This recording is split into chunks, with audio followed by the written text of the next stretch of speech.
Hi students, welcome to NMK Telugu online classes. ఈ వీడియోలో 14వ తారీఖు కరెంట్ అఫైర్స్ గురించి అయితే డిస్కస్ చేద్దాం. అయితే దానికన్నా ముందు 13వ తారీఖు వీడియోలో చివరి బిట్టు సరిగ్గా రాలేదని నేను ఇప్పుడే చూసా. వీడియో అయితే అప్లోడ్ చేసేసా కదా, అందుకని జస్ట్ ఎక్స్ప్లెనేషన్ ఇస్తా చూడండి. ఒక బిట్టు మిగిలిపోయింది 13వ తారీఖు కరెంట్ అఫైర్స్లో. అదేంటి అంటే ప్రపంచ స్కై డైవింగ్ దినోత్సవం ఏ రోజున అంటే జూలై 13 అనమాట. దానికన్నా ముందు చాందీపుర వైరస్ లక్షణాలు ఏ రాష్ట్రం అంటే గుజరాత్.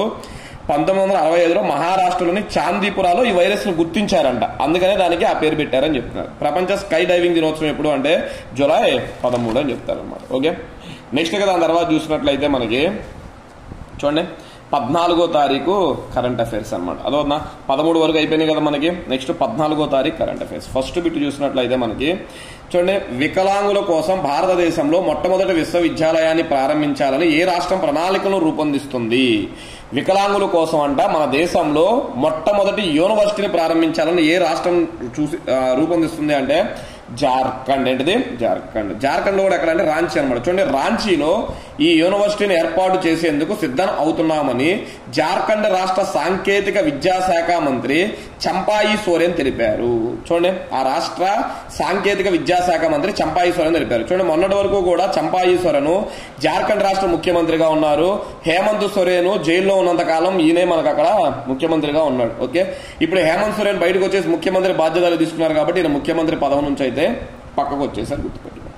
నెక్స్ట్ దాని తర్వాత 2 చూడండి, లవర్ ఆఫ్ మెన్ అనమాట. లవర్ ఆఫ్ మెన్ పేరుతో ఎవరు డాక్యుమెంటరీని రూపొందించారు? కొంచెం కాంట్రవర్సీ బిట్ అనమాట, కానీ ఇంపార్టెంట్ బిట్, గుర్తుపెట్టుకోండి. అదొద్దా, లవర్ ఆఫ్ మెన్ పేరుతో ఎవరు డాక్యుమెంటరీని రూపొందించారు అంటే షాన్ పీటర్సన్ అంటారు. షాన్ పీటర్సన్ అనమాట. ఏంటి అసలు?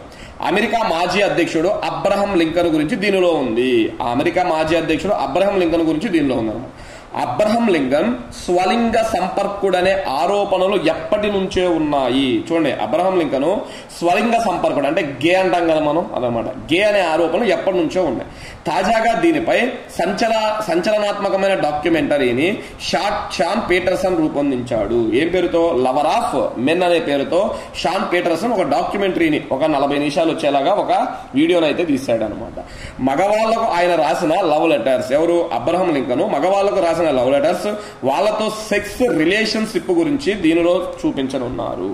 అదోనా, ఇది నిజమా కాదా, ఇది ఎంత కాంట్రవర్సీ అయింది అనేది మనం కూడా వెయిట్ చేయాలి. ఇంపార్టెంట్ అనమాట. నెక్స్ట్, వార్తల్లో నిలిచిన కినబాలు అంటారు. KINABALU అనమాట. చూడండి, కినబాలు పర్వతం ఏ దేశంలో కలదు? అదోనా, వార్తల్లో నిలిచిన కినబాలు పర్వతం ఏ దేశంలో కలదు అంటే మలేషియా. మలేషియాలోని ఎత్తైన శిఖరం మౌంట్ కినబాలు పర్వతాన్ని ఉత్తరప్రదేశ్ కు చెందిన నితీష్ సింగ్ 19 గంటల్లో అధిరోహించి వార్తల్లో నిలిచాడు. చూడండి, ఆ యొక్క పర్వతాన్ని 19 గంటల్లో నితీష్ సింగ్ అంట, ఉత్తరప్రదేశ్ రాష్ట్రానికి చెందిన నితీష్ సింగ్ అధిరోహించి వార్తల్లో నిలిచాడు. అతి తక్కువ సమయంలో ఈ పర్వతాన్ని అధిరోహించిన భారతీయుడిగా రికార్డు సృష్టించాడు. అతి తక్కువ సమయంలో దీన్ని ఎక్కినటువంటి భారతీయుడిగా రికార్డు సృష్టించాడు. కినబాలు పర్వతం ఎత్తు, అసలు ఈ పర్వతం మొత్తం ఎత్తు ఎంత అంటే 4095 మీటర్లు అనమాట. 4095 మీటర్స్ అనేది దీని యొక్క ఎత్తుగా అయితే మనం చెప్పుకుంటాం. నెక్స్ట్ 4, ప్రపంచంలోనే మాంసం అమ్మకాలు చట్టవిరుద్ధం చేసిన తొలి నగరంగా ఏది నిలిచింది? ప్రపంచంలోనే మాంసం అమ్మకాలు చట్టవిరుద్ధం చేసిన తొలి నగరంగా ఏది నిలిచింది అంటే పాలిటనా అంటారు. ఆ నగరం పేరు పాలిటనా. ఎక్కడుంది అంటే ఇది భావనగర్ దగ్గర ఉంది. భావనగర్ అనేది ఎక్కడ ఉంది అంటే గుజరాత్ రాష్ట్రంలో ఉంది. అంటే టోటల్ గా ఇండియా దేశంలోనే ఒక నగరం అనమాట. ప్రపంచంలోనే మాంసం అమ్మకాలు చట్టవిరుద్ధం చేసిన తొలి నగరం ఏది అంటే గుజరాత్ రాష్ట్రంలోని భావనగర్ దగ్గర ఉన్నటువంటి పాలిటనా అనే ప్రాంతం. ఈ సిటీలో మాంసం కోసం జీవాలను చంపడం, అమ్మడం, రవాణా చేయడం చట్టవిరుద్ధమని, అతిక్రమిస్తే శిక్షలు తప్పవని స్థానిక అధికారులు నిబంధనలు తీసుకొచ్చారు. గుర్తుపెట్టుకోండి, ఇంపార్టెంట్. నెక్స్ట్ దాని తర్వాత 5, ఏ రాష్ట్రం నిర్వహించే, చూడండి, ఏ రాష్ట్రం నిర్వహించే ప్రకృతి వ్యవసాయానికి ప్రతిష్టాత్మక గుల్బెంకియాన్ ప్రైజ్ ఫర్ హ్యుమానిటీ 2024. చూడండి, ఏ రాష్ట్రం నిర్వహించే ప్రకృతి వ్యవసాయానికి ప్రతిష్టాత్మక గుల్బెంకియాన్ ప్రైజ్ ఫర్ హ్యుమానిటీ 2024 అవార్డు లభించింది అంటే ఆంధ్రప్రదేశ్. ఏంటిది? ఆంధ్రప్రదేశ్. ఆంధ్రప్రదేశ్ ప్రభుత్వం నేతృత్వంలోని Andhra Pradesh community managed natural farming, చూడండి దాని పేరు Andhra Pradesh community managed natural farming కార్యక్రమానికి ఈ అవార్డు వచ్చింది. చిన్నకారు రైతులను ఆదుకునేందుకు ఆంధ్రప్రదేశ్ ప్రభుత్వం 2016లో ఈ కార్యక్రమాన్ని ప్రారంభించింది. ఎప్పుడు? 2016లోనే ఈ కార్యక్రమాన్ని అయితే ప్రారంభించారంట. Next 6 Andhra premier league, APL అంటారు. ఐపీఎల్ లాగా ఏపీఎల్. ఐపీఎల్ అంటే ఇండియన్ ప్రీమియర్ లీగ్, ఏపీఎల్ అంటే ఆంధ్ర ప్రీమియర్ లీగ్ విజేతగా ఏ జట్టు నిలిచింది? వైజాగ్ వారియర్స్ జట్టు అన్నమాట. ఆంధ్ర ప్రీమియర్ లీగ్ ని ఎవరు గెలిచారు? వైజాగ్ వారియర్స్ గెలిచారు. ఫైనల్ మ్యాచ్ లో ఉత్తరాంధ్ర లయన్స్ ను ఓడించి ఆంధ్ర ప్రీమియర్ లీగ్ విజేతగా వైజాగ్ వారియర్స్ టీం అయితే నిలిచింది. నెక్స్ట్ దాని తర్వాత చూడండి 7వ బిట్ అన్నమాట. హన్స్ ఓన్ హెంటింగ్ అవార్డు పేరు చూడండి ఒకసారి. హన్స్ ఓన్ హెంటింగ్ అవార్డుకు ఎవరు ఎంపికయ్యారు? అదొద్దా, ఎవరు ఎంపికయ్యారు అంటే ఆయన పేరు కె చొక్కలింగం అంటారు. కె చొక్కలింగం. ఈయన ఏ రాష్ట్రానికి చెందినవాడు అంటే తమిళనాడు రాష్ట్రానికి చెందినవాడు అన్నమాట. ఏం అవార్డు వచ్చింది? హన్స్ ఓన్ హెంటింగ్ అవార్డు అంటారు. అసలు దేనికి ఇస్తారు? నేర బాధితుల అధ్యయనంలో క్రిమినల్ న్యాయ వ్యవస్థ వారి అనుభవాలను అధ్యయనం చేసే వారికి అవార్డు ఇస్తారు. నేర బాధితుల అధ్యయనంలో క్రిమినల్ న్యాయ వ్యవస్థ వారి అనుభవాలను అధ్యయనం చేసే వారికి అవార్డును అయితే ఇస్తారు. నెక్స్ట్ 9 వైఎస్ఆర్ ఆరోగ్య ట్రస్టుకు ఏమని పేరు మార్చారు? చూడండి, వైఎస్ఆర్ ఆరోగ్య ట్రస్టుకు ఏమని పేరు మార్చారు అంటే డాక్టర్ ఎన్టీఆర్ వైద్య సేవ అని మార్చారు. ఏంటిది? డాక్టర్ ఎన్టీఆర్ వైద్య సేవ. టెస్టులకు రిటైర్మెంట్ ప్రకటించిన జేమ్స్ అండర్సన్, చూడండి, టెస్టులకు రిటైర్మెంట్ ప్రకటించిన జేమ్స్ అండర్సన్ ఏ దేశ ఫాస్ట్ బౌలర్? ఇంగ్లాండ్ అనమాట. ఏ దేశ ఫాస్ట్ బౌలర్? ఇంగ్లాండ్. నెక్స్ట్ దాని తర్వాత 10 Indian newspaper society, INS అంటారు. Indian newspaper society secretariat లో ఐఎన్ఎస్ టవర్స్ ను ఎవరు ప్రారంభించారు? చూడండి, Indian newspaper society secretariat లో ఐఎన్ఎస్ టవర్స్ ను ఎవరు ప్రారంభించారు అంటే ప్రధాని మోడీ ప్రారంభించారు. అసలు ఎక్కడుంది ఈ INS Indian newspaper society అంటే ముంబైలో ఉందన్నమాట. ముంబైలోని బాంద్రా కుర్లా కాంప్లెక్స్ లో దీనిని ప్రారంభించారు. ముంబైలోని బాంద్రా కుర్లా కాంప్లెక్స్ లో దీనిని ప్రారంభించారు. నెక్స్ట్ దాని తర్వాత 11 చూడండి, ఇంపార్టెంట్ బిట్ అనమాట. రాజ్యాంగ హత్యా దినం అంటారు. రాజ్యాంగాన్ని హత్య చేశారంట. రాజ్యాంగ హత్యా దినం లేదా సంవిధాన్ హత్యా దివాస్ ఏ రోజున జరపనున్నారు? రాజ్యాంగ హత్యా దినాస్ లేదా సంవిధాన్ హత్యా దివాస్ ను ఏ రోజున జరపనున్నారు అంటే జూన్ 25. చూడండి, మనకు అయిపోయింది ఆల్రెడీ. అప్పుడు పార్లమెంట్ లో దీని మీద చాలా డిస్కషన్ జరిగింది. నెక్స్ట్ ఇయర్ జూన్ 25 నుంచే అంట రాజ్యాంగ హత్యా దినాన్ని జరపాలని ప్రభుత్వం ప్రకటించింది. 1975 జూన్ 25న అప్పటి ప్రధాని దేశంలో ఎమర్జెన్సీని విధించింది. Very very important. 1975 జూన్ 25న అప్పటి ప్రధాని ఇందిరాగాంధీ గారు దేశంలో ఎమర్జెన్సీని విధించారన్నమాట. ఈ ఎమర్జెన్సీలో దేశవ్యాప్తంగా ఎన్నో అవరోధాలు జరిగాయి. దేశవ్యాప్తంగా ఎంతో అవినీతి జరిగింది. ఏమో అప్పుడే అవినీతి చేసిందని, అవినీతి వల్లే అరెస్ట్ అయిందని కూడా చెప్తా ఉంటారు. దీనిని విమర్శిస్తూ జూన్ 25న రాజ్యాంగ హత్యా దినంగా జరపాలని ప్రభుత్వం గెజిట్ నోటిఫికేషన్ విడుదల చేసిందంటే అధికారికంగా ప్రకటించడం అయితే జరిగింది. నెక్స్ట్ 12 యుఎన్ వరల్డ్ పాపులేషన్ 2024 నివేదిక ప్రకారం, చూడండి, యుఎన్ వరల్డ్ పాపులేషన్ 2024 నివేదిక ప్రకారం 2060 నాటికి భారతదేశ జనాభా ఎంతకు చేరనుంది? 2060 నాటికంటే భారతదేశ జనాభా 170 కోట్లకైతే చేరనుంది. ఇది ఎవరు ప్రకటించారు? UN world population. యుఎన్ అంటే యునైటెడ్ నేషన్స్, సింపుల్ గా WHOకి సంబంధించిన సంస్థ దీన్ని ప్రకటించింది.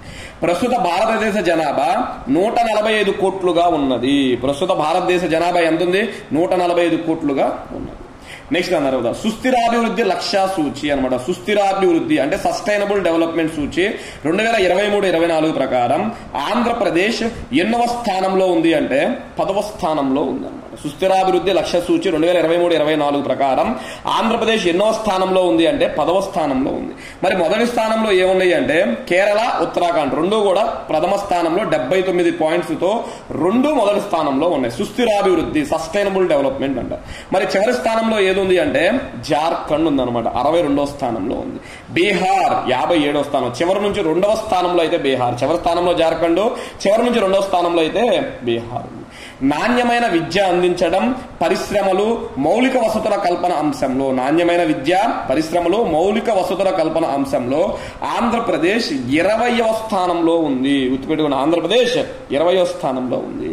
నెక్స్ట్, ఆంధ్రప్రదేశ్ రాష్ట్రంలో ఎస్సీలపై 27.4, ఎస్టీలపై 15.1 మేర నేరాలు జరిగాయి. ఇది ఎంతకు తీసుకున్నారు అంటే ప్రతి 1,00,000 మంది జనాభాకు తీసుకున్నారు. ప్రతి 1,00,000 మంది జనాభాకు ఎస్సీలపై 27.4, ఎస్టీలపై 15.1 మేర నేరాలు జరిగాయి. ఈ నివేదికను నీతి సిఇఓ బివిఆర్ సుబ్రహ్మణ్యం ప్రకటించారు. చూడండి, ఈ నివేదికను ఎవరు ప్రకటించారు? నీతి ఆయోగ్ సిఇఓ బివిఆర్ సుబ్రహ్మణ్యం గారు అయితే ప్రకటించారు. నెక్స్ట్ 14 చూడండి, డిడి రోబోకాన్ ఇండియా 2024 ఎక్కడ జరిగింది? డిడి రోబోకాన్ ఇండియా 2024 ఎక్కడ జరిగింది? 2 రోజుల పాటు జరిగింది అనమాట. ఎక్కడ అంటే ఢిల్లీలో జరిగింది. ఎక్కడ? ఢిల్లీలో. ఐఐటి ఢిల్లీ, ప్రసార భారతి కలిసి ఢిల్లీలోని త్యాగరాజ్ స్టేడియంలో 2 రోజుల పాటు ఈ పోటీలను నిర్వహించారు. డిడి రోబోకాన్ ఇండియా అనమాట. ఈ రోబోలకి సంబంధించి ప్రకటించారు. నెక్స్ట్ 15వ బిట్టు, లాస్ట్ బిట్ అనమాట. ఏ దేశ ప్రధాని విశ్వాస పరీక్షలో ఓడిపోయాడు? ఏ దేశ ప్రధాని విశ్వాస పరీక్షలో ఓడిపోయాడు అంటే నేపాల్ అనమాట. ఏంటిది? నేపాల్ ప్రధాని communist party of Nepal Maoist centre, అదో నా పార్టీ పేరు అనమాట. ఏంటిది? Communist party of Nepal Maoist centre party అధినేత పుష్ప కమల్ దహల్ అలియాస్ ప్రచండ, ఆయనే ప్రచండ అంటారు, నేతృత్వంలోని సంకీర్ణ ప్రభుత్వం కుప్పకూలింది, అంటే ఓడిపోవడం అయితే జరిగింది.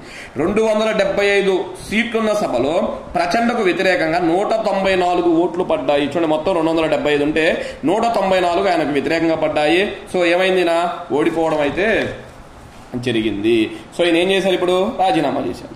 దీనితో ప్రచండ ప్రధాని పదవికి రాజీనామా చేశాడు. ఈయన ఏం చేశాడు? రాజీనామా చేశాడు. నేపాల్ అధ్యక్షుడు రామచంద్ర పౌడెల్ మరో కూటమికి అవకాశం ఇచ్చాడు. అంటే ఈయన ప్రధానిగా రాజీనామా చేశాడు కదా, అందుకని వేరే కూటమికి ఆ దేశ అధ్యక్షుడు రామచంద్ర పౌడెల్ వేరే వాళ్ళకైతే అవకాశం ఇచ్చాడన్నమాట. ఓకే, నెక్స్ట్ లాస్ట్ బిట్ చూడండి, 14వ తారీఖుకి సంబంధించి హమారా సంవిధాన్ హమారా సమ్మాన్ అంటారు అనమాట. హమారా సంవిధాన్ హమారా సమ్మాన్ 2వ ప్రాంతీయ కార్యక్రమం ఎక్కడ జరగనుంది? 2వ ప్రాంతీయ కార్యక్రమం, 2వ రీజియన్ ప్రోగ్రామ్ అంటారు. ఎక్కడ జరగనుంది అంటే ప్రయాగ్రాజ్ అంటారు. ఈ ప్రయాగ్రాజ్ ను ఒకప్పుడు అలహాబాద్ అంటారు. ఇది ఏ రాష్ట్రము అంటే ఉత్తరప్రదేశ్ రాష్ట్రం. అసలు ఎందుకు పెడతారు హమారా సంవిధాన్ హమారా సమ్మాన్ అనేది? ఎందుకు పెడతారు అంటే రాజ్యాంగంపై అవగాహన పెంపొందించడం, చట్టబద్ధమైన హక్కులపై అవగాహన పెంచడం ఈ కార్యక్రమం యొక్క ముఖ్య లక్ష్యం. గుర్తుపెట్టుకోండి. ఓకే, ఇవి స్టూడెంట్స్ మనకి 14వ తారీఖుకి సంబంధించినటువంటి కరెంట్ అఫైర్స్. మళ్ళా వెంటనే 15వ తారీఖుకి సంబంధించినటువంటి కరెంట్ అఫైర్స్ ను కూడా మీ ముందుకైతే తీసుకొస్తాను. Thank you.